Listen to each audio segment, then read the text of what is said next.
If this story speaks to you, don't stay silent. Like, subscribe. Some stories only live when listened to. Something was in front of the door. James knew it without seeing it, because the air inside the cabin had changed. There was no wind. The trees weren't moving. But the silence, it wasn't normal silence. A thin shadow bled in from beneath the door.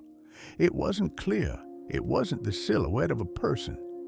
But the fact that it looked like nothing didn't make it less frightening. A sound came from just beyond the wood, like friction, not scratching, not breathing, as if something was waiting at the door. Ghost didn't growl. That was the part that worried James most. The blind white wolf had locked his whole body toward the door. His face was turned to it, neck tight, muscles hard, ready to strike. But he wasn't striking. This wasn't prey. This wasn't a threat either. This was something that didn't know its place. The sound stopped. James held his breath. He didn't step closer. He didn't even consider opening it. Because some doors, you decide about them before you ever open them. James backed away slowly, pressed his shoulder to the wall, reached for the rifle. Cold metal, familiar. When he held it, his hands didn't shake. But his instinct had started to speak. This wasn't about thinking. This was about surviving. He broke the rifle open. He didn't try to be quiet, because he wasn't hiding anymore. He took 2 rounds from his pocket. His fingers didn't tremble, but his heart beat a little faster. Not fear, the will to stay alive. He loaded the rounds, closed the rifle. Ghost turned his head toward him for a moment. His eyes couldn't see, but he understood James was ready. Then he turned back to the door. The shadow was still there, but now it didn't move, as if it was listening. Time didn't pass. It only stretched. James didn't look at the clock, because clocks lie in the mountains. The shadow at the door thinned slowly, then darkened again, forward, back, but it never left. Ghost's ears twitched once, then froze. James noticed. The wolf wasn't tracking something, he was calculating something. A faint sound came from outside, soil compressing, but not one step, not a human walk. James's mind worked on its own. If it was an animal, it was too silent. If it was a human, it was far too silent. Ghost didn't growl, but he showed his teeth. Not a warning before an attack, a recognition. James didn't raise the rifle, but he brought his finger closer to the trigger. The shadow under the door vanished completely for a moment. Silence returned, but this time, heavier. James whispered to himself, it didn't go. Ghost knew it too, because the cold at the door hadn't dispersed. And for the first time, James thought this. This wasn't just something waiting at the door. It was something trying to learn what the cabin was. Morning in the mountains doesn't arrive quietly. It arrives with silence. As darkness pulled back, the cold stayed where it was, as if the night had left something behind. James stood in front of the door. The rifle was on his shoulder, but his finger wasn't on the trigger. It didn't feel like a morning for fighting. It felt like a morning for understanding. He opened the door. Tracks in the snow were obvious at first glance, but at the second, something made his stomach tighten. James crouched, pressed his knees into the ground. The marks weren't round, weren't long, not like a paw, not like a hoof. He couldn't count toes, but the pressure was even. If an animal had run, rear prints would scatter. If a hunter had approached, he would circle first. These tracks came straight in, but not in a hurry. James studied the edges. The snow was broken, but not torn, as if the weight didn't land on a single point. Ghost stepped to the threshold, lowered his nose, smelled for a long time, then backed away. No growl, no bark, just one step back. That tightened James's chest. Ghost knew bears. He knew wolves. He could separate even a mountain goat. But now, he wouldn't approach the tracks. James whispered, "What is this?" Ghost made no sound, but his ears stood tall. His tail stayed still. In one spot, the tracks deepened slightly, then rose again to the surface. Not like a jump, not like a slide. James noticed something worse. The earth inside the prints wasn't crushed. It had only shifted. Predators don't do that. A wolf compresses the ground. A bear breaks it. Here, the ground had yielded. James's throat went dry. "Not an animal," he said, but his voice didn't convince even him. Ghost looked from one mark to another, then lifted his head toward the forest. The wind brought nothing familiar, no blood, no prey, no fear. That was worse, because hungry things leave messy traces. This was deliberate. James stood, followed the direction, stopped at a point. The tracks didn't end. It was as if they chose to stop continuing. Ghost halted there. He didn't take one step further. James thought, this isn't retreat. This is checking whether it's being followed. The sun rose, but it didn't warm him. James returned to the cabin, leant the rifle against the wall. Ghost stood by the door, but now his face wasn't turned to the cabin. It was turned to the forest, not like a guard, like a witness. James knew one thing. Those tracks didn't belong here, but now this place knew whatever made them. And being known is often more dangerous than being hunted. The cabin looked different in daylight, but this morning, the cabin wasn't what was different. James stood at the door, looked once more at where the tracks had stopped, then stepped inside. He didn't close the door. He left it ajar. Not an invitation, not an escape. Inside, the air was cold, cold that belonged to night. The stove's ash was still warm, but the room wasn't, as if warmth had been held inside the walls. Ghost stood at the doorway. He didn't come in. His front paws crossed the threshold, but his back paws stayed outside. It caught James's attention. Ghost didn't like thresholds. He would either enter or stay out. Now he stood in two worlds at once. James spoke softly. "It's here," he said. "There's something here." Ghost didn't turn his head, but his ears flickered. No sound in the cabin. Yet James realized silence was no longer empty. After a while, the wind moved. It slipped under the door, and in that moment, James froze. A smell, not sharp, not exactly foreign, but wrong. Not earth, not animal, more like the smell stone carries when it's been sealed for too long. James went to the wall near the stove, put his hand on it. Cold, but not like the night. This cold hadn't come from outside. Ghost lifted his head, raised his nose, took one step back. No growl, but his lips tightened. The moment before the final warning. James looked at the rifle, but didn't take it. This wasn't a threat moment. This was a boundary moment. The cabin felt split into two times. One side still night, the other forced into day. James whispered, "It didn't come in." Not to Ghost, to himself. It stopped at the door. Ghost stepped inside, but not to the stove. He crossed to the opposite wall and stopped there, as if that spot had been known before. James saw it. and a thought formed, sharp. If something comes to the threshold but won't enter, either it's forbidden to enter or it must be invited.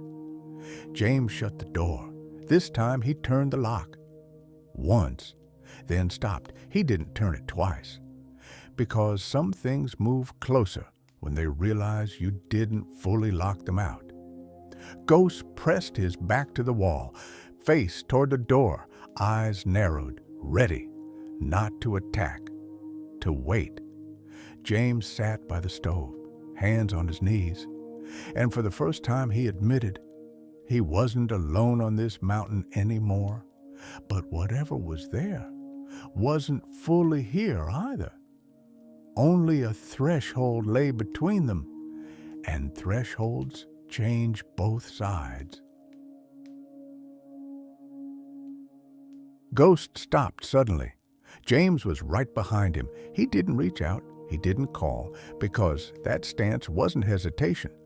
Ghost's body was tense, ears pinned back, head slightly lowered, as if something stood before him. But James saw nothing. No tracks in the snow, no step, no drag, only the empty space Ghost stared into. Then Ghost moved, not running, not lunging, one step. And as that paw landed, the texture of the air seemed to change. Did James see it, feel it?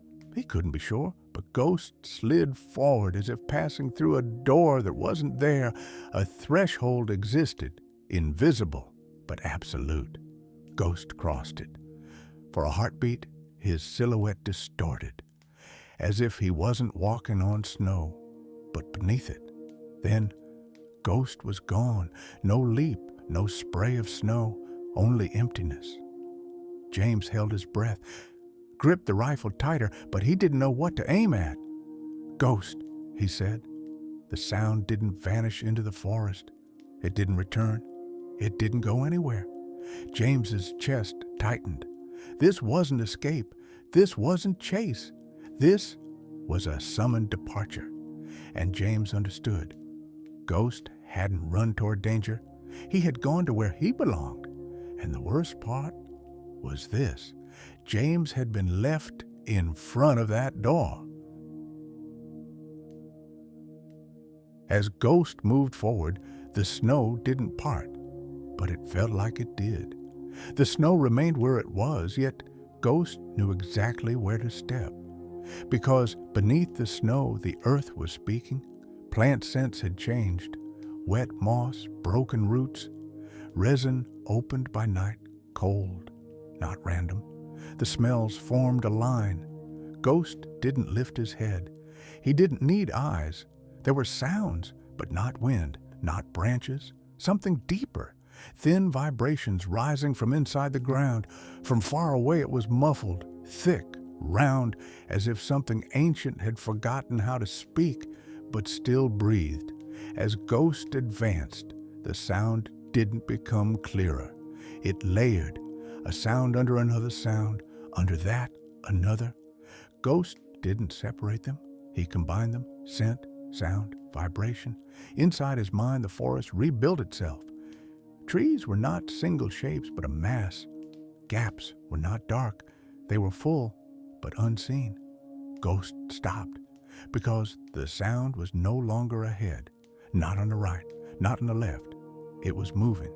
Each time Ghost stepped, the sound stepped too, not a call. Calls stay fixed. This was direction itself. The sound would cut, then begin again, like breathing, but not the breath of something living, the breath of something remembered. When the trees thinned, the smell shifted. Something had stood here before, for a long time. The ground still held that weight. Ghost's fur rose, not from threat, from recognition. There was no echo here. Echo doesn't bounce off walls and return. Here, echo multiplied inside the earth. And now, everything was silent, even the wind. Only a faint vibration remained. Ghost stopped not by instinct, but by knowledge, because there would be no prey here, no escape, only a trace. And the trace wasn't calling him, the trace was recognizing him. Ghost felt it then.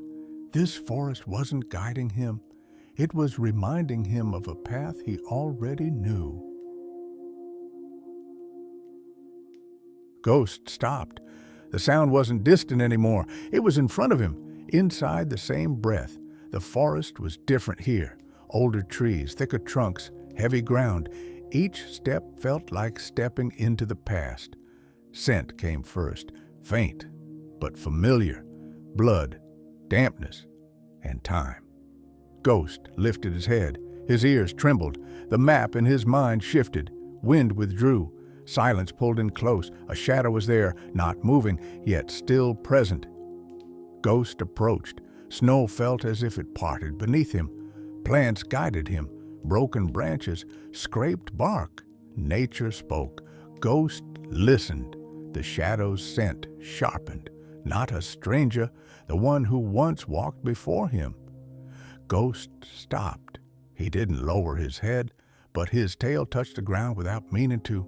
A wolf, old as stone, barely held his body up, one eye blind, the other no longer hunting, only seeing the end, breath short. Each inhale carrying pain. Ghost made no sound, but the old wolf knew him, because some scents do not fade with years. The old wolf lifted his head with effort. No bared teeth, no threat, only acceptance. A call, not for prey, not for a pack. To be seen one last time. Ghost stepped closer, extended his neck, smelled. This scent was the scent that used to guide, the scent that led the pack from mountain to mountain, the one that stopped before the storm, the one that didn't make the first attack, but made the final decision. A leader. Now, his body was still here, but the forest had already let him go. Ghost stepped back. Not fear, respect. The old leader inhaled, hard, deep. Images rose inside Ghost. Once they were many. Winters were harsh, but they weren't alone. Ghost had been at the back, eyes blind but the path known. Then, one night, fire, the smell of metal, human. The pack broke. Some died, some fled, some waited. Ghost had not waited. He had gone. Now he understood. This call wasn't come back. This call was remember. The old wolf trembled, muscles no longer obeying. Ghost stepped closer, pressed his nose to the old wolf's forehead, not a farewell, taking the entrusted weight. The old wolf breathed once more, and the scent inside that breath scattered. The forest pulled away. The sound went silent. Ghost lifted his head. He wasn't alone, but he wasn't what he used to be either, because some calls don't pull you back. They push you forward, and in that moment, Ghost remembered fully why he had left the pack. Ghost stood still. The sound wasn't calling anymore, but it hadn't vanished. The forest still whispered. It simply didn't summon.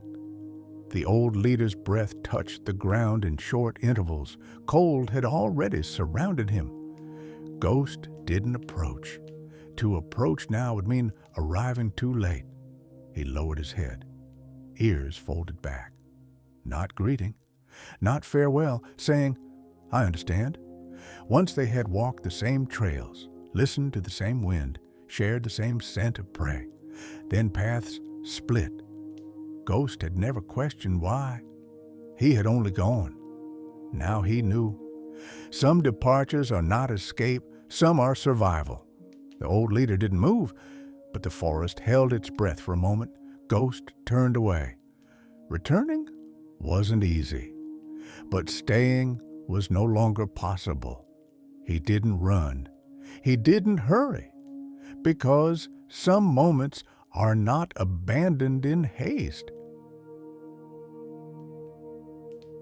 There was no sound at the door. James had always expected Ghost with sound. Snow cracking, a branch snapping, the chain catching wind and singing thin metal. But this time, none of it happened. Only the snow in front of the cabin sank very slightly. James lifted his head. Ghost stood at the door. He had returned, but as if he hadn't. His chest rose and fell, breath steady, no wound, no blood scent, no prey scent. He had come back. But something inside the return was missing. James didn't open the door right away, as if opening it would let that missing thing spill in. Ghost raised his head. He couldn't see, but there was something like a gaze, not at a place, at a time. James stepped closer. Ghost, he said the name. His voice didn't shake, but something tightened in his throat. Ghost couldn't answer, but bodies are sometimes more honest than words. Ghost tilted his head slightly, then straightened it again. His ear flicked once, as if he had heard something, but the sound wasn't there anymore. James knelt, pushed his hand into the snow. Cold didn't bite his fingers. It entered him. He looked at the prints beneath Ghost's paws. The approach was clear. But something else was there. Ghost's tracks formed a small circle, as if he had decided, then changed his mind. James's chest tightened to that circle. "What did you see?" he whispered. "What did you hear?" Ghost lowered his head, smelled, not the snow, the air. And James realized Ghost wasn't checking the cabin scent. He always did. Door, wall, window, confirming his place. This time, he didn't confirm anything, as if he couldn't confirm himself. James stood, opened the door fully. "Inside," he said.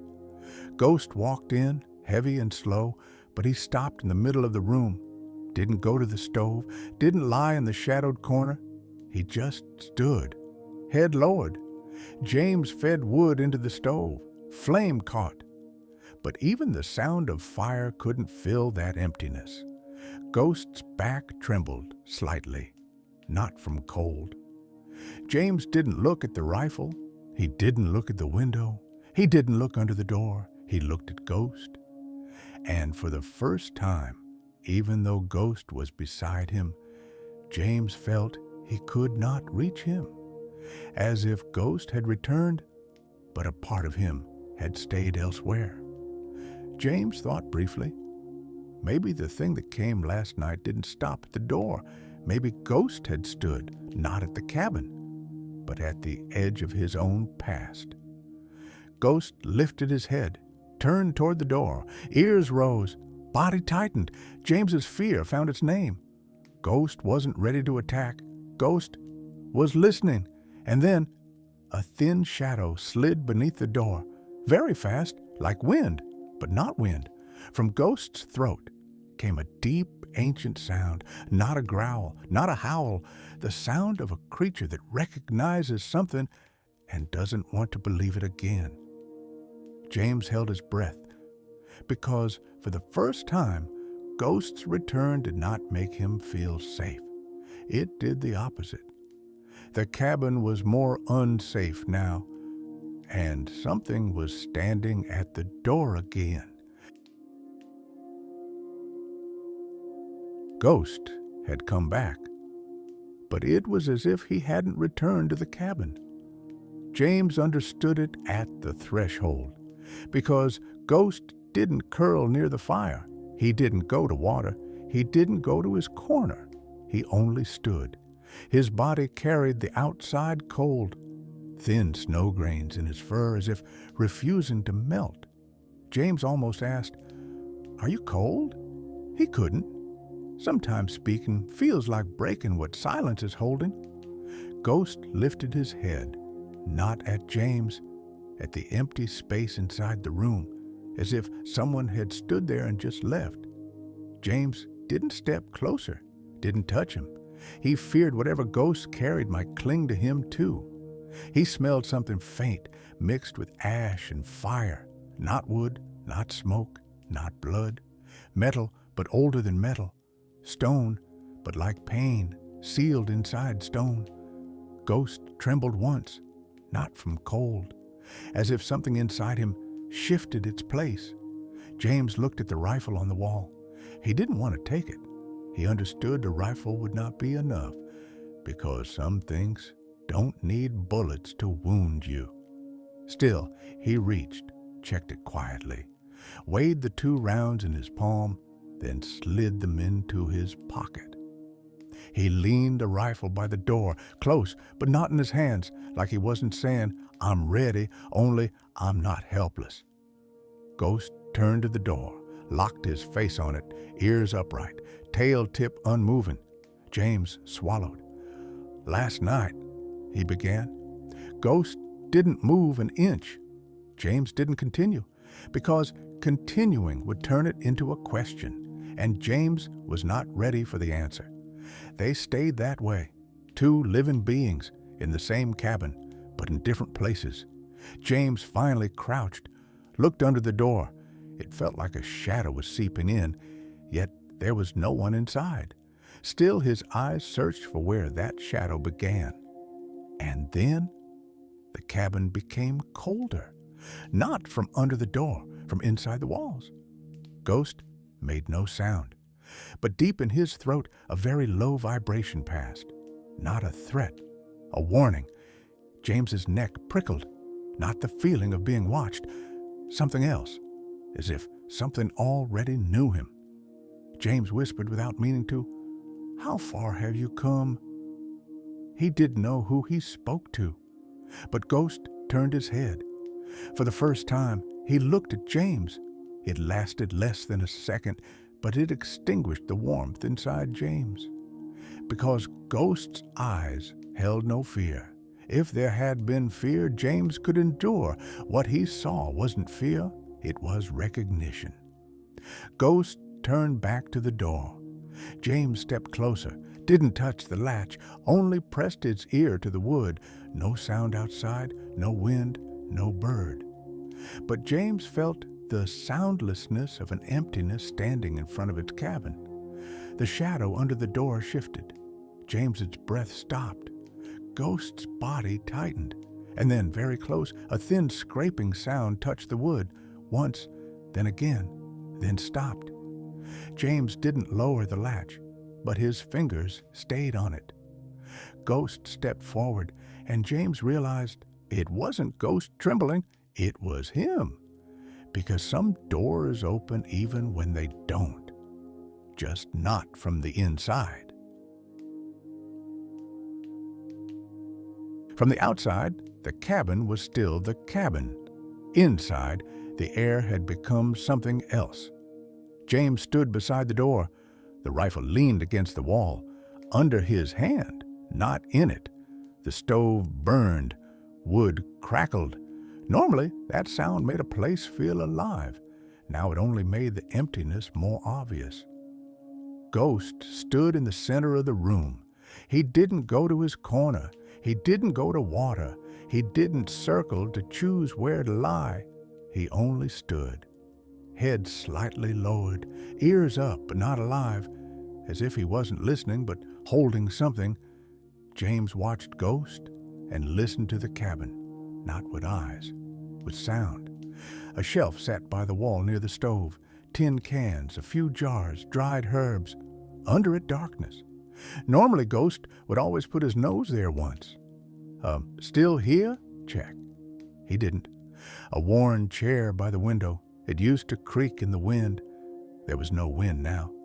But James still found himself waiting for the creak. It didn't come. A small crackle ran through the doorframe. Old wood. James knew it. Ghost knew it. Ghost had memorized the cabin's aging sounds. Now he didn't react even to that. James's throat went dry. He wanted to ask, "Did you bring something back?" He didn't, because Ghost carried nothing on his fur, no blood, no wound, no prey scent. But inside Ghost, something had been taken away. James shifted one step. Ghost's head moved slightly, not toward James. Only angle changed, as if James's movement had been a sound Ghost needed to place. And James understood. Ghost wasn't seeing the cabin. He was hearing it, but he wasn't hearing the stove's warmth. He wasn't hearing the metal cold of the water bowl. He wasn't even hearing James's breathing, as if a part of Ghost's mind had shut, as if a piece of his forest map had been erased. And when the map erased, the cabin became foreign. James knelt, not beside Ghost, between them. "We're here," he said. To whom, he didn't know, but he meant himself. Ghost took one slow breath. Not only his chest, his entire body grew heavier with that breath. Then he let it out. James caught something in it. Not fear, not hunger. The scent of farewell, not a scent a human should smell. But James felt his insides tighten as if he had. Ghost took 2 steps backward, not fleeing, not avoiding, as if the emptiness inside him had brushed against something outside, and it hurt. Then Ghost turned to the door, face locked on it, like last night. But last night there had been tension. Now there was something more dangerous. Decision. James stood, said nothing, didn't reach for the rifle, because there was no prey on Ghost's body. There was a call, and calls move faster than reason. A thin shadow slid under the door again, very short. Not like something walked, like something existed. James's breath cut. Ghost froze, as if he listened to the cabin one last time. Not the stove, not even James. Then Ghost moved to the door. He didn't wait for it to open. Before James touched the latch, the door seemed to loosen for a heartbeat. Ghost slipped through the narrow gap like a shadow. James lunged on reflex. Palm hit the latch, but Ghost was already outside. One crack in the snow, then another, then a third, then nothing. James stood at the threshold. Cold struck his face. The forest felt like it was looking in, and before James stepped out after him, he felt this. Ghost wasn't running away. Ghost was going where he was being summoned, and this time the name of James's fear was clearer. Not losing Ghost, but Ghost returning no longer the same Ghost. When James crossed the threshold, cold didn't hit his face. It hit the center of him. Ghost was a few steps ahead. He wasn't running. But inside that steady pace, there was no such thing as coming back. Snow crushed under James's boots. It made sound. The sound bothered him because Ghost's steps made almost none. The blind white wolf walked with minimal head movement, as if the forest was not a path, but a map.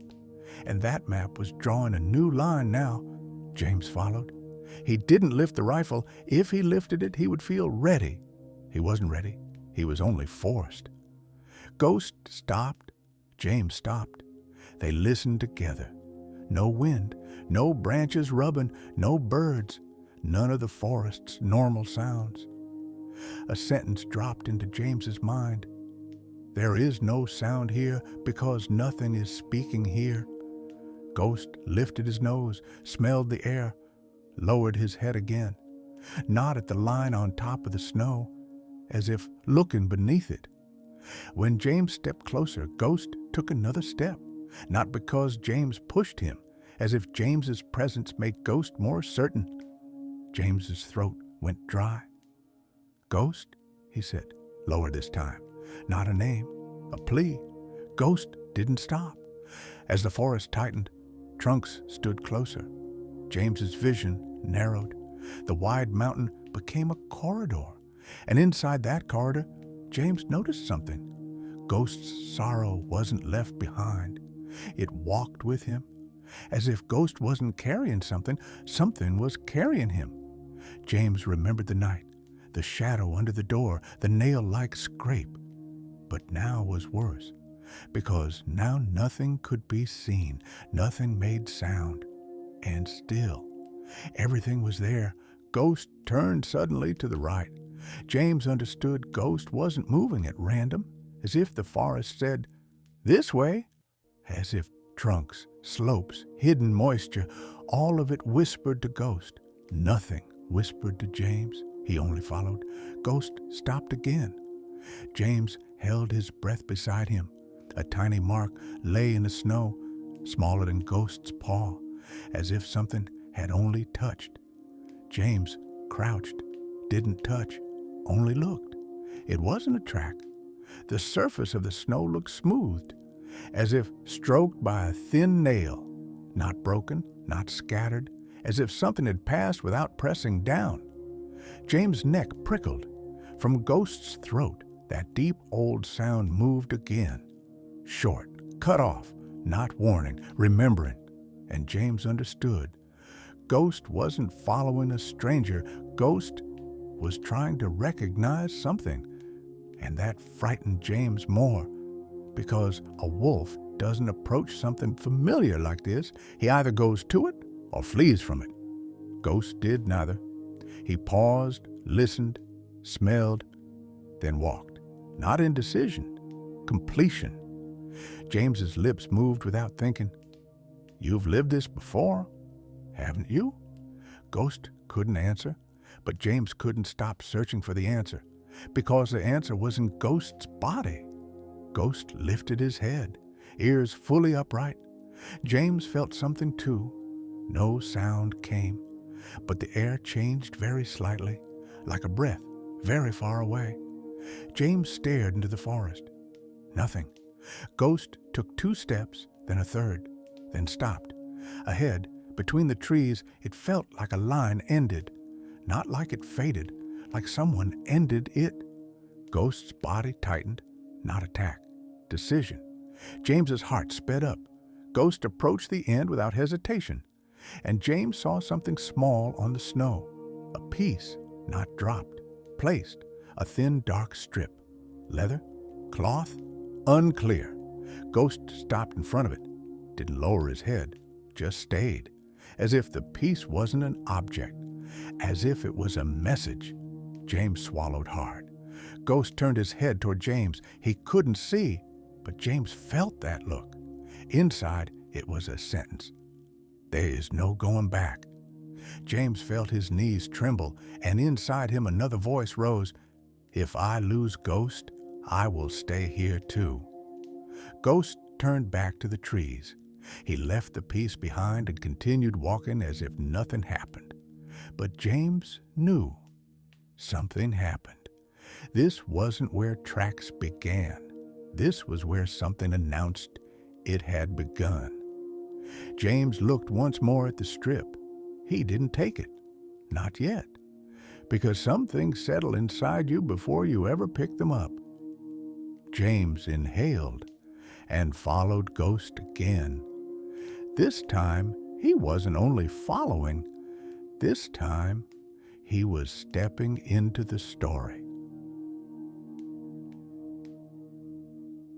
When James crouched again to look at the strip, its placement looked even more deliberate.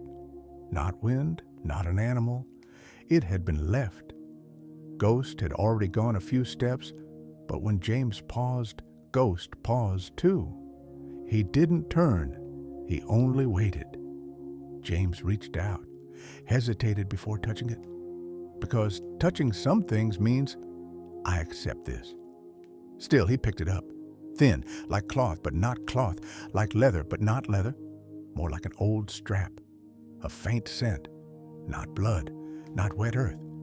What struck James most was this: metal, but not factory metal, older, burnt, a metal that had lived inside something and never left. Ghost angled his head slightly. James saw the wolf's nostrils widen and narrow, smelling. James was used to Ghost, seeing without seeing, but this wasn't hunting. This was memory. James turned the strap in his hand, then noticed faint scratches on it. Not decorative. Dragged, caught, pulled free. James's mind formed an image, a door, a threshold, an invisible boundary the moment Ghost vanished. James cleared his throat. He didn't want sound, but it came. "This," he said, "this is about where you went." Ghost didn't move, but the stillness had weight. Not yes, more like, "You already know." James put the strap in his pocket. Even after releasing it, his fingers still felt its cold surface. Ghost began walking again. James moved faster now, because this was more than a clue. It was a sign that said, "Come." The forest tightened. The narrower it got, the smaller James's world became. Not the forest. His choices. Ghost stopped. James stopped. No new tracks. But the ground looked arranged. A broken branch, not snapped naturally, as if torn by hand. A stone beside it, pushed above the snow. Snow should have buried it. Here, the stone sat on top. James stepped closer. Beside it, a thin scratch in the snow. Not nail, not knife. More like something hard, bone-dry had scored it. James felt a chill inside. Ghost's neck tightened. And for the first time, Ghost stepped back. One step, then another. James froze. Ghost never stepped back like that. If afraid, he would attack. If threatened, he would position. Now, he was retreating. James whispered, "Familiar?" Ghost couldn't answer, but the answer was in the backward step. James didn't reach for the rifle because he understood. There was no hunt here, no chase. There was a meeting, and meetings can be more dangerous than prey. James touched the strap in his pocket. It felt warm for a second. It wasn't. Only the warmth in James was leaving. Ghost lifted his head, ears high. James felt it too. No sound, but closeness. As if something approached, not through the trees, but with the forest itself. Ghost took one step. James took one, and they both understood. These signs weren't taking them somewhere. They were telling them, someone is watching you. And for the first time, James feared not only losing Ghost, but being found with him. Because if that thing knew Ghost, then James wasn't just a man beside a wolf. James was now a name inside the story.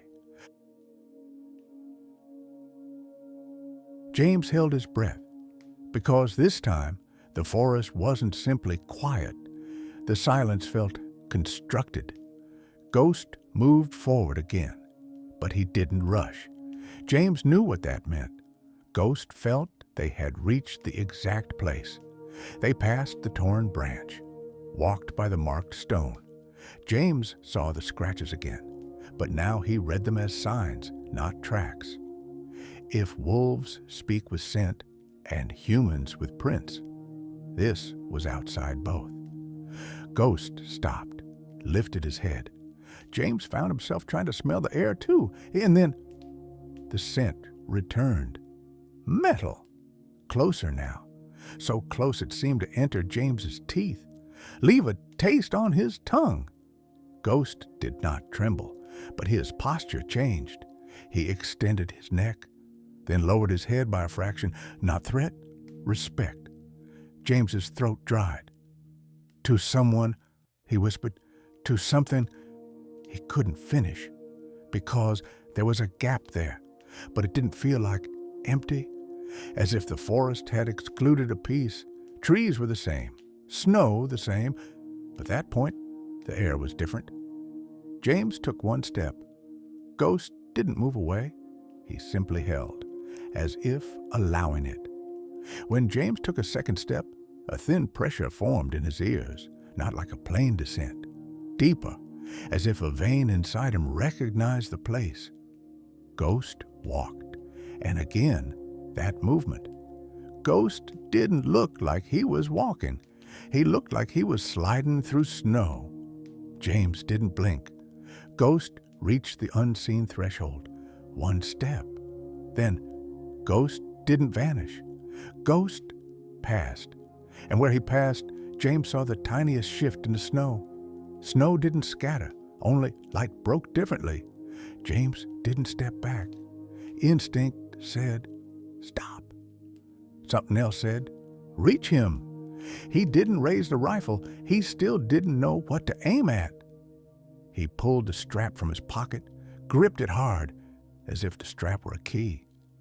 James approached the boundary. At that exact point, no sound came. But James heard the absence of sound. The emptiness felt full, and one thought remained. Ghost didn't go alone. Ghost was summoned. And now, the same summons was turning toward James. James stepped closer. Then, for the first time, he spoke out loud. "What do you want?" No answer, but he understood. No answer was an invitation, and James stepped forward. James took the step and immediately understood. This wasn't a change of place. This was a change of rules. A cold rose from beneath his knees, not snow cold, not ice, as if cold was not in the air, but in the ground itself. James inhaled. His breath did not fog. First sign. The forest was still a forest, trees the same, snow still snow, but everything looked as if seen through a veil. No sounds, no birds, no wind. Even James's step made no sound. His boot pressed snow, but the snow didn't crush, as if he wasn't stepping, only touching. James turned back. The threshold was gone. The point he had crossed was now ordinary snow, but James knew it wasn't. He checked his pocket. The strap was there, so it wasn't a dream. In dreams, you don't check your pocket. If you do, you find nothing. James walked forward. Walking inside was not walking outside. Each step asked a question. "Do you belong here?" James's throat went dry. "Ghost?" he whispered. The sound didn't vanish. It didn't return. It was swallowed. James remembered the scrape on the cabin door once, then again, the same tone, the same patience. James stopped because now he sensed something else, not a sound, a proximity. Something wasn't coming toward him. It was simply in the same place.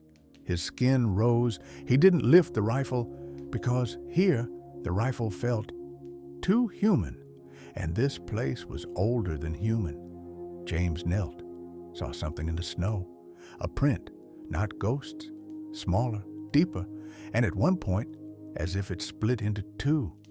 James brought his finger close, didn't touch. Inside the print, there was no snow. Second sign. Time was different here. Snow should have filled it, but it was empty. James stood. "Ghost is here," he said. And then, from his right, a faint shift. James didn't turn immediately. He felt turning would offer something. Here, even looking was an invitation. But thinking of ghost, invitation didn't matter. James turned slowly and saw it. He didn't see, but he saw. The air was darker at one point. Not darkness, not shadow, as if someone had stood there and only just left. James's chest tightened because the darkness didn't move, but it was there. James stepped. The darkness stepped. Same time. James stopped. It stopped. A sentence escaped him. "Are you waiting for me?" No answer. But behind him, he heard something thin, like wood. But there was no wood here. Once, then again. The same scrape as the cabin door. James's insides went cold. This place was imitating his home. Whatever called him here was using the only safe place he knew. And to find ghost, he had to go forward. But each step forward moved, returned farther away. James inhaled. Still no fog. And then, not far, very near, a sound like a claw scraping snow. One, sharp. James lifted his head. Where the sound came from, a thin line appeared in the snow, as if an invisible hand was marking the ground. James whispered, "Ghost, if you're here, do something." No answer. But the line extended again, longer, and one thought remained. This line isn't a path. This line is a border. James stopped at the border because some borders aren't crossed. Some, when crossed, you don't remain the same.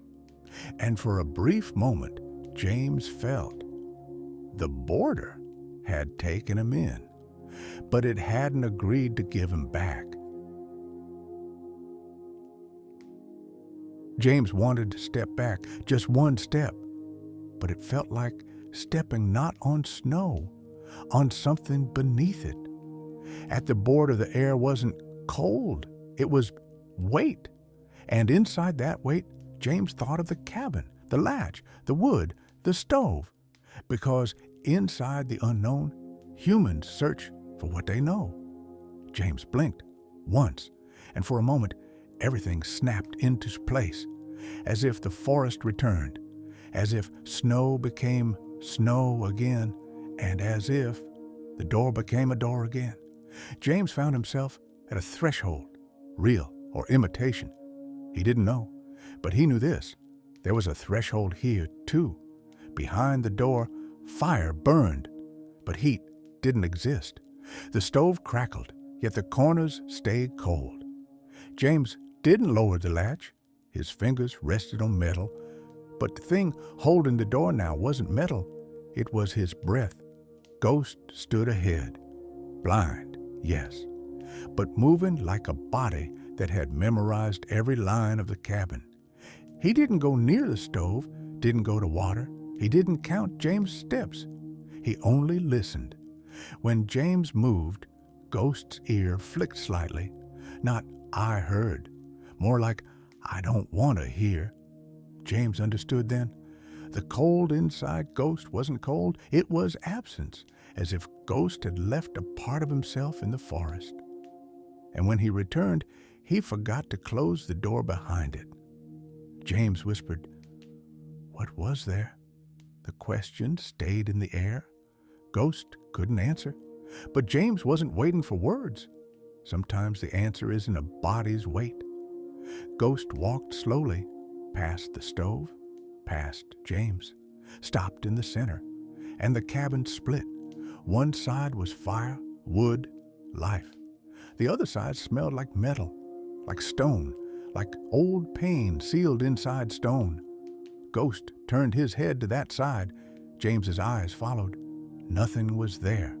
But sometimes nothing isn't empty. Sometimes it takes space. The shadow under the door didn't sharpen. Instead, it felt like the shadow was already inside the cabin and only shifted its position. James's throat tightened. Ghost sat down.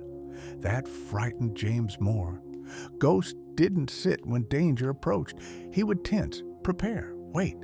Now he sat, head lowered. James understood. A part of Ghost was tired, not from running, not from fear, from remembering. James knelt, didn't touch him. Touching felt like disrespect. He only stayed near, lowered his breath.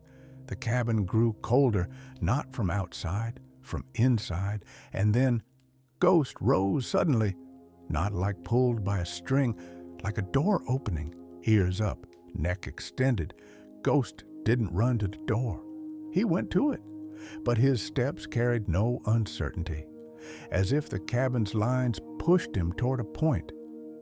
He stopped at the door, didn't wait even a second, and burst outside. The first thing that left James's mouth wasn't reflex. It was the name, Ghost. The sound stayed at the threshold. It didn't go into the forest, as if the forest refused to take it. James understood. This call wasn't from the forest. It was from inside the mountain. James opened the door. Cold hit his face, but it wasn't winter cold. It was a familiar cold. Ghost's tracks were clear, fast, certain. James stepped out, 2 steps, 3, then stopped, because Ghost's tracks at one point thinned as if he wasn't walking on snow, but through it. And where they thinned, the surface of the snow had sunk slightly, like a threshold. James's heart outran his mind. If Ghost crossed that border, didn't James have to?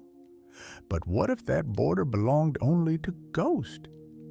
James listened to his own breathing, then to the silence beneath the snow, and without meaning to, he said, "I don't belong there." And in that moment, James understood. This wasn't a threat that began at the door. This was a path into Ghost's past, and that path didn't want James beside it. James stayed at the edge. One more step felt like stepping beneath the snow, as if the ground wasn't ground but a thin membrane, cold on top, unknown beneath. Ghost's voice came once from the forest, short, muffled, broken. That sound put James's fear back in place, but this time it wasn't fear or injury, it was worse, the possibility Ghost would never return. James didn't sling the rifle on his shoulder, he only kept his hand on the stock. Not to hold a weapon, to tell himself, "I'm here." He lifted his head, looked at the forest. What his eyes saw was normal, trunks, snow, no wind, silence. But what he felt was not silence. It was void. Not no sound, but sound being swallowed. James knelt, didn't reach out, only looked. Ghost's tracks were thin now, as if a shadow had walked instead of paws. James swallowed. "How can this?" he whispered, to no one. For a moment it felt like wind might come. It didn't. Only fine snow grains trembled. It wasn't the snow trembling. Something beneath it was breathing. James's neck prickled. He remembered the shadow at the cabin, the scrape. If those weren't threats, they were messages. His mind formed a thought. Maybe what came that night hadn't come to the door. Maybe it hadn't called Ghost. Maybe it had called Ghost back. James stood, took one step closer, and then a scent came from the forest. Not blood, not prey, not human, metal, wet stone, a distant burn. James's stomach tightened. "Ghost," he said. Not a whisper now. But the forest still didn't return it, as if the sound fell somewhere and stayed. James started to step back, when a faint crack came from under the snow. Not branch, not footstep, like a locked tongue shifting. James froze, because it didn't come from outside. It came from beneath the threshold. And where the border was, the snow sank inward very slowly. A line existed there, a boundary. James didn't see it, but his body knew it. Then from the forest, Ghost's voice came again, closer. But closer didn't comfort him, it frightened him more. Because if the sound was close, Ghost was close. But was it Ghost that was close? Or what Ghost had carried? James's fingers tightened on the rifle stock, and for the first time he admitted if he crossed, he might find Ghost. But he might find something else too, and what he found might not let him go back. James stared at the line, one step, only one. But sometimes one step is a lifetime. James didn't decide, but every second without decision made the border more real. James didn't retreat, but he didn't advance, as if half his body stood in the cabin, half in the forest, and neither side wanted him. Behind him, the cabin wasn't truly warm. Fire existed, heat did not. The stove burned, but corners held a cold. A thin shiver moved through the gaps in the boards, as if the cabin had folded into itself. James didn't lift the rifle. He left it by the door. The weapon didn't make him strong. It only reminded him he wasn't completely helpless. He waited for Ghost's sound. It didn't come. But waiting felt different now. Before, silence felt like threat. Now silence felt like a question refusing to answer. James crouched by the threshold, looked closely. The line where snow had sunk had grown clearer, as if something had stood there all night, pressing the same point again and again. James didn't touch it. If he touched it, he would believe fully.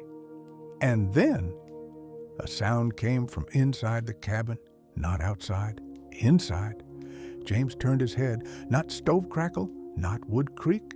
A sound like something moving inside the cabin, not a step, a friction. James stood, took one step back, looked into the cabin's darker side. The cabin was familiar, but familiar things become foreign the fastest. Ghost? James whispered. No answer, but in the deepest corner where shadow was thick, something shifted. It didn't appear. It didn't want to. It only made itself known, like the shadow under the door. James's throat dried.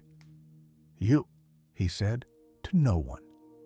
At that moment, a sound came from outside, not ghost. Thinner, shorter, not for ears, for organs. As if the forest tried its own language, James turned to the door again, to the borderline. The scraping sound inside the cabin came again, closer this time. Everything in James stood up at once. Instinct, fear, anger, protection.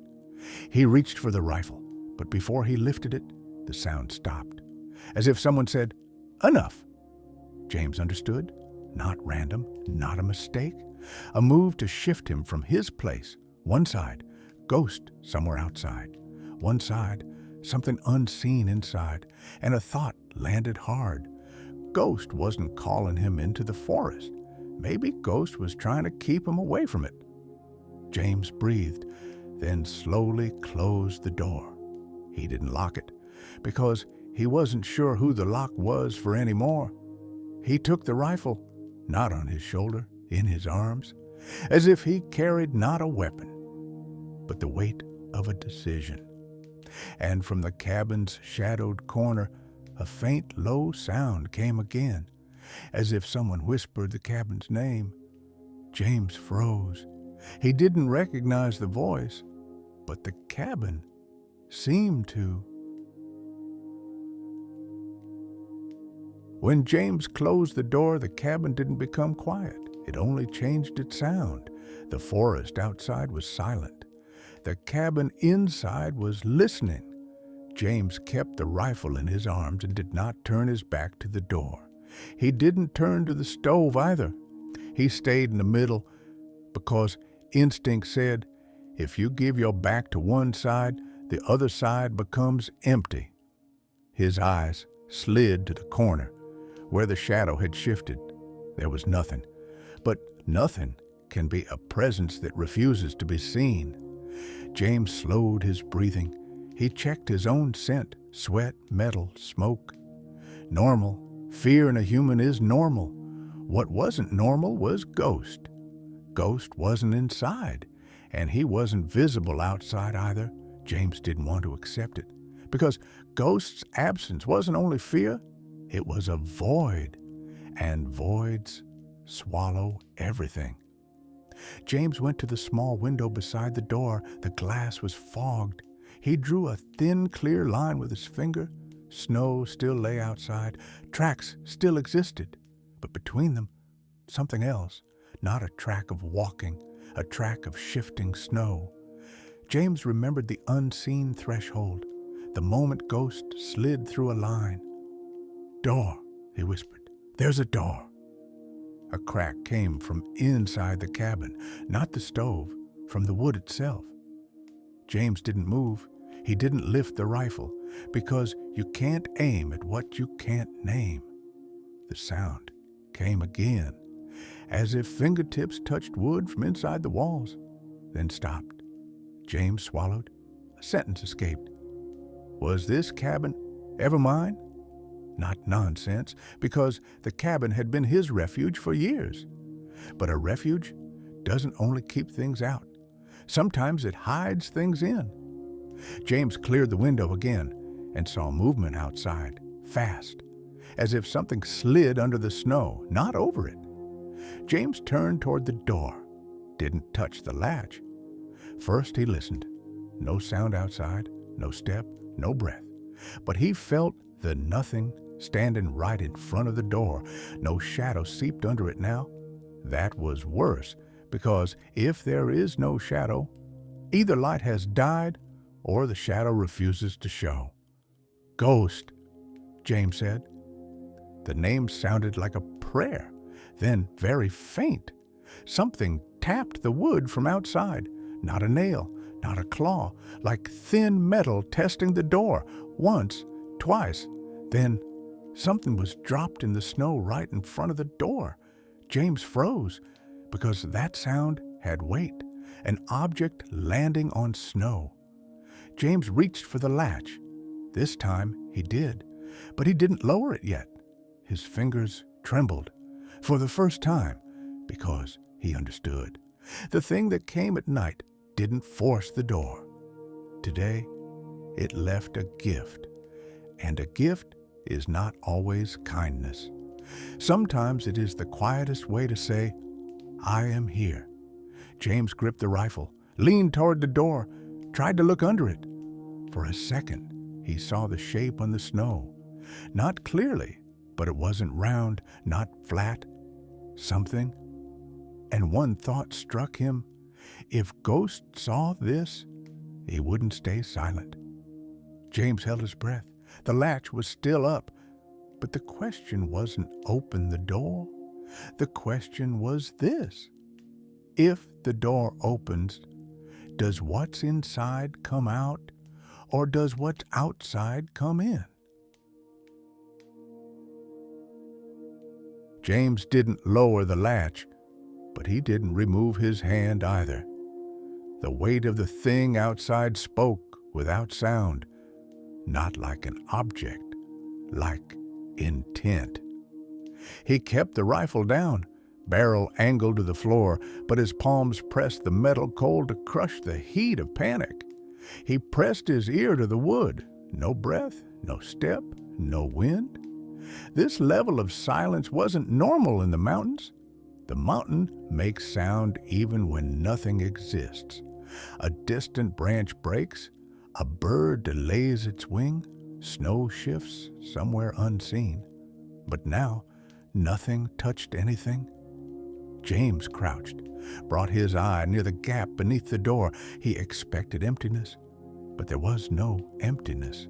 The space beneath the door felt filled, as if whatever stood outside was not only on the snow, it was bending low, pushing its presence inward. James's throat dried.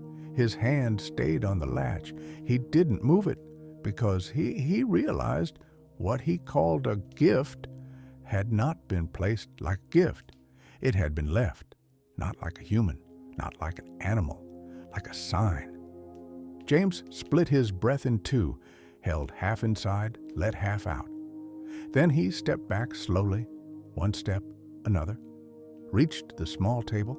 His eyes caught the small mirror on the wall. The mirror showed not the cabin. It showed James. His face was tight, eyes not wide, sharpened. When fear comes, a person becomes larger or smaller. James refused to become smaller. Ghost wasn't at the door. That made the weight heavier, because if Ghost were here, James would know what to do. Without Ghost, he only knew what he could lose. He waited. This waiting wasn't exhaustion. It was compression. Then a scent reached him, very faint, but wrong. Not wood, not smoke, not animal, wet stone, iron inside stone. The smell of a place sealed for a long time. James had smelled it before, but where? As he tried to remember, a sound came from outside, not a scratch now, a dragging sound across snow, as if the thing outside checked what it left, then withdrew. James lowered the latch, a soft click. He didn't fling the door open, he cracked it, one finger's width. Cold didn't enter. Cold was already inside. His eyes went to the snow first. Something was there, small, sunk into snow but not buried. James leaned down, didn't touch it yet, looked. A piece of metal, but not the kind he knew, not rusted, not new. As if it had lived under water for years, then been pulled out in one moment. Scratches marked it, not random, not simple lines, as if someone etched an emblem. James brought his fingers closer, and then he saw it. On the edge of the metal, a tuft of fur, white, thin, short, like Ghost's fur. But Ghost wasn't here. This wasn't Ghost's trace. This was something sent to Ghost. James didn't touch the metal. He read it with his eyes. The scratches suggested a shape, not a map, not a direction. Simpler, more frightening, a sign. James whispered, "You're not calling me." His voice thinned. "You're calling him."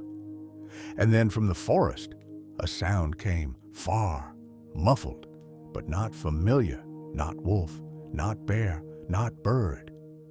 A sound, as if something inside the mountain said, "I exist," for the first time. James didn't shut the door. He stood in the doorway. The rifle wasn't in his hands, but he knew now this wasn't just something that came to the cabin. This was what took Ghost away. And now it was leaving James a trace. Not a trace, a choice. Night didn't lift from the cabin. It only changed shape. James didn't sleep. Even if he did, sleep wouldn't keep him. Before dawn, the snow outside sank slightly.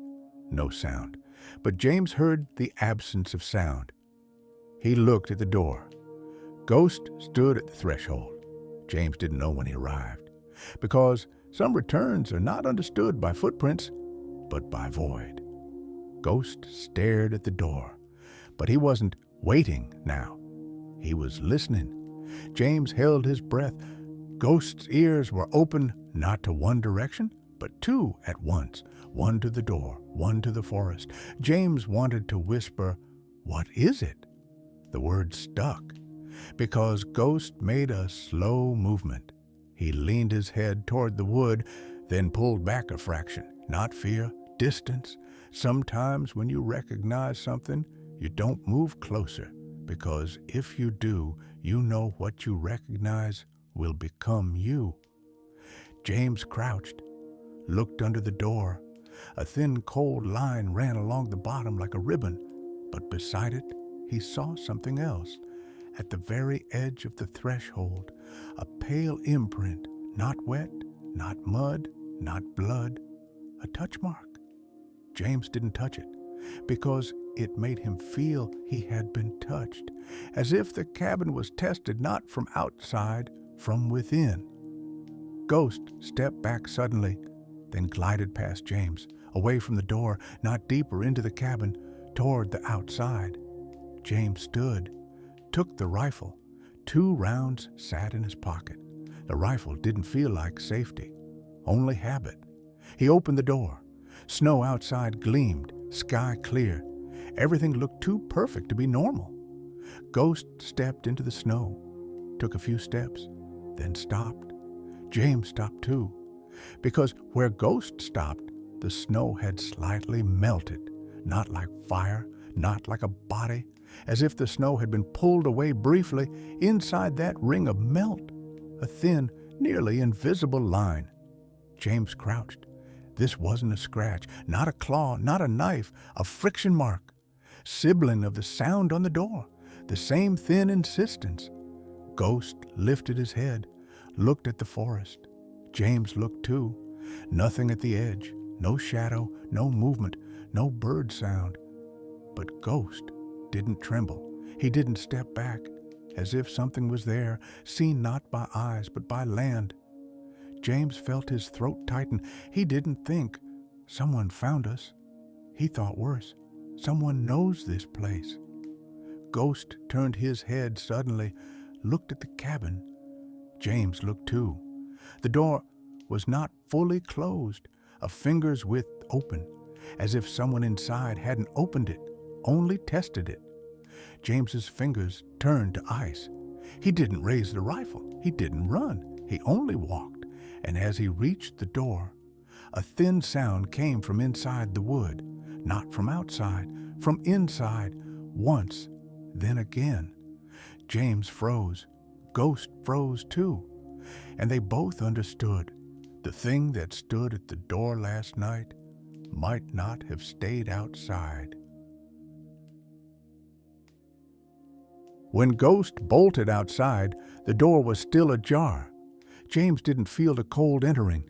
He felt what the cold carried. For a moment he hesitated between reaching for the rifle and not. Then he didn't, because Ghost's movement didn't say, "Danger." It said, "Something is calling."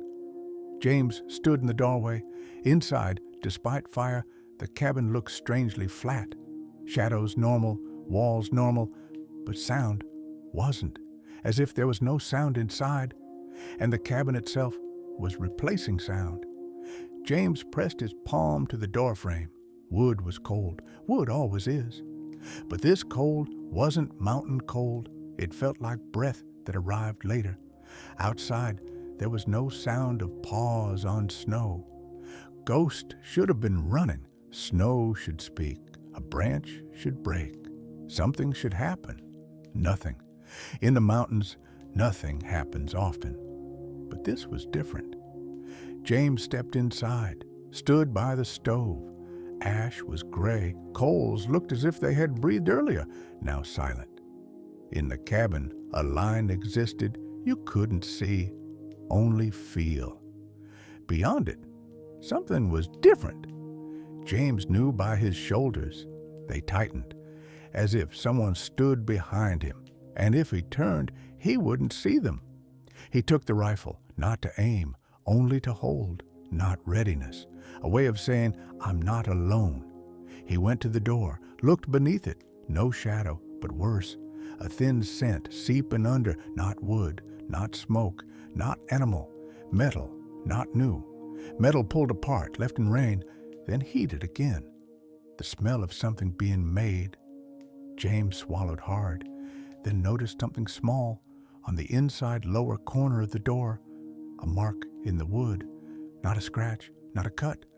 The wood had sunk slightly, as if the wood softened by itself. James didn't touch it. Instinct said, "Don't." If he touched, the mark wouldn't just remain, it would transfer. Outside, still no sound, and James thought Ghost's silence wasn't snow silence, it was swallowed silence. James pressed his ear to the door, no sound. But when there is no sound, you hear your own inside more clearly. He heard his heartbeat. Worse, his heartbeat seemed to echo in the cabin. This cabin never echoed.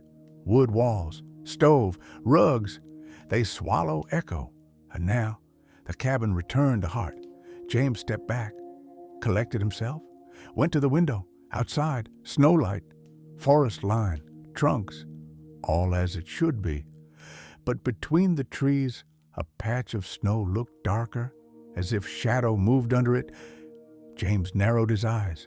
For a moment, the darkness moved, not like wind. Wind scatters snow.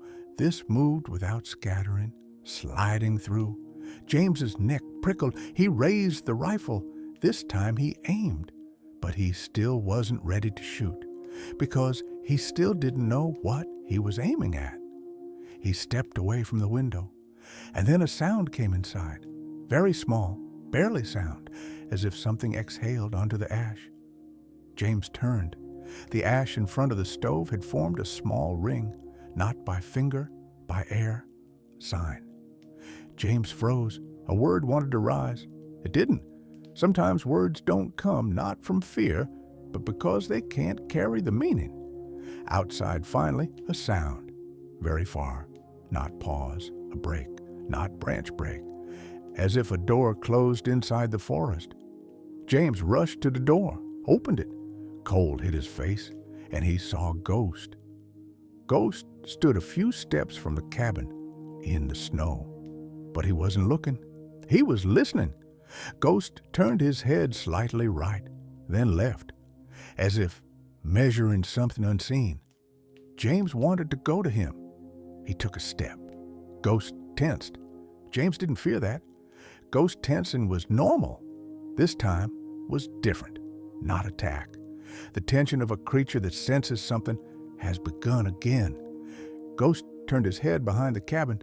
James turned too. Nothing but on the snow.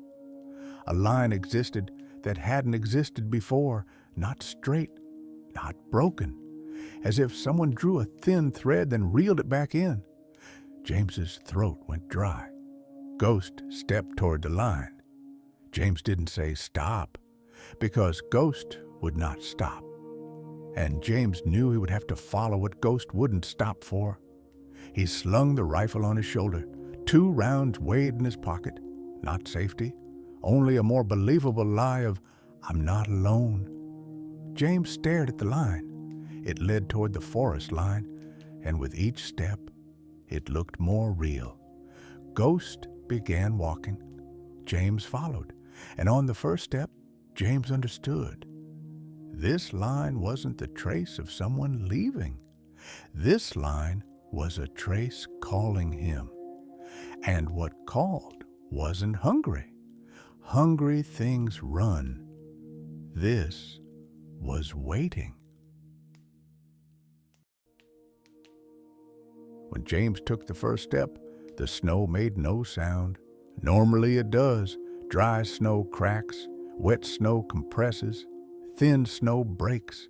This time, as if the snow knew the step was coming, Ghost walked ahead. Not running, not slow either. He didn't keep his nose pressed down. He wasn't searching. He wasn't following. He was confirming. James felt the rifle's weight. It didn't comfort him. 2 rounds in his pocket felt like 2 small stones. Sometimes you don't carry stones. You carry the idea of being ready. The thin line stretched over the snow. Not a trail, not a footprint. As if someone drew an idea on the snow, and that idea held, even without wind. James stopped. Near the edge, snow looked slightly darker. Not ash, not soil. As if whatever was beneath cast a faint shade upward. Ghost lifted his head, ears neither forward nor pinned, somewhere between. James formed a sentence inside. This isn't the trace of the one who left. He couldn't finish. Finishing would make it real. Ghost stepped again. James didn't know if he heard it, because he heard his own heart so clearly. It felt like his heart was walking on the snow.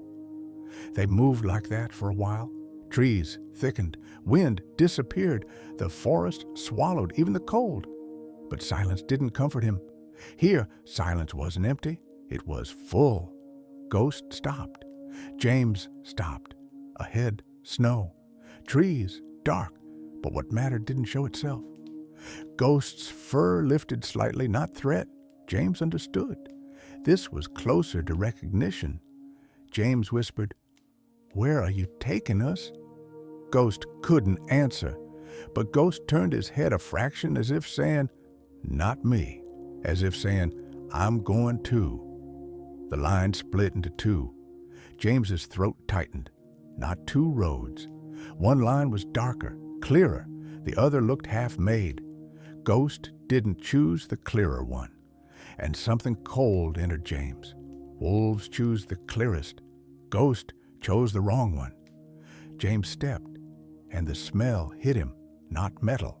What comes before metal? The smell of a workshop. Old iron left on wet stone, as if a human hand had been there. But the human scent was gone. James's mind flashed an image. Fire. Dark. A ringing. As if distant metal struck inside his skull. Ghost lifted his head sharply, ears upright, no sound. But Ghost listened to a void. James didn't raise the rifle. If he did, it would become a hunt. This wasn't a hunt. This was the news of something approaching. Ghost stepped, then stopped. And James saw it. Not the line, where the line ended. A thin circle in the snow, not drawn, as if snow turned around itself. At the center, a tiny dark dot. James knelt, didn't touch, only looked, not coal, not soil. A drop, but it wasn't frozen. James's chest tightened. This is warm. Ghost didn't step onto it. He only lowered his head, smelled, then backed away. No growl. James felt cold sweat along his spine. Ghost growls at the unknown. If he doesn't, either he knows it or he fears naming it. James whispered, "This place." He couldn't finish, because then a sound came, not far, not close, as if inside the trees, inside the wood, thin, dry, like a nail scrape, but not a nail. James stood. Ghost stepped forward, and James saw it in that movement. Ghost wasn't shielding. Ghost was moving to a door, an invisible door, and this time, that door stood in front of James. James didn't see the door, but not seeing didn't mean it wasn't there, because Ghost had stopped before him, not like prey, not like enemy, like a line, not on snow, in the air. Ghost tested the air with his nose once, then again. James felt the change in Ghost's breathing. Normally, when Ghost catches a scent, he decides. Now he didn't decide, not indecision, not fear, as if something inside Ghost was held and said, "Past here." James didn't raise the rifle, but his right hand drifted near the trigger. His left hand checked the 2 rounds in his pocket, 2 small metal pieces. Sometimes you don't hold bullets, you hold possibilities. "Ghost," James said. The sound walked on the snow. It didn't vanish between trees, as if the forest kept it somewhere. Ghost didn't turn his head, but his ear flicked briefly. James took 1 step, and the air changed. Not cold, something stranger, as if time's thickness changed. James felt his neck hair rise, not only fear, feeling of being foreign inside your own home. Ghost moved closer to the unseen threshold. His paw stayed on snow, but James's eye caught the space between paw and snow, as if a thin glass layer existed there, invisible. But Ghost avoided touching it. James knelt. He didn't reach out, because he knew now. Touching some things isn't proof. It's invitation. Ghost trembled once, not cold. A living thing trembles when something inside shifts. James saw Ghost's neck muscles tighten, not for attack, for crossing. But crossing here wasn't going forward like James knew. Ghost lifted his head, ears upright, no sound. But James heard something choosing to be silent. Then a thin, dry friction sound. Not nail, not wood, more like metal on stone. The smell filled James again. Not metal. What comes before metal? Old workshop. As if something had been made here long ago, and nature hid it beneath itself. Ghost moved. Not a run, not a lunge. Decision. And Ghost crossed. James felt the snow itself shift where Ghost passed, as if an invisible curtain opened for a moment, and through that opening, something brushed James's face, not warmth, not cold, something like human breath. James held his breath. Ghost's silhouette thinned, as if he walked not on snow, but on another surface beneath it. Then Ghost stopped. James couldn't move, because a sound came from Ghost's throat. Not growl, not howl, a sound trapped between recognizing and refusing. James's heart accelerated. "What's there?" he whispered. No answer. But then, in the empty space Ghost faced, something appeared. Very brief, very thin, a shadow. Not like the shadow under the cabin door, more upright, not human, but a thing. James raised the rifle on reflex. At that exact moment, the shadow stepped closer, and something not wind struck James's ear. A whisper shaped like his name, not from a mouth, from inside the mountain. James froze. The rifle stayed like stone on his shoulder because he understood. This wasn't something Ghost chased. This was what summoned Ghost. And now It had seen James, too.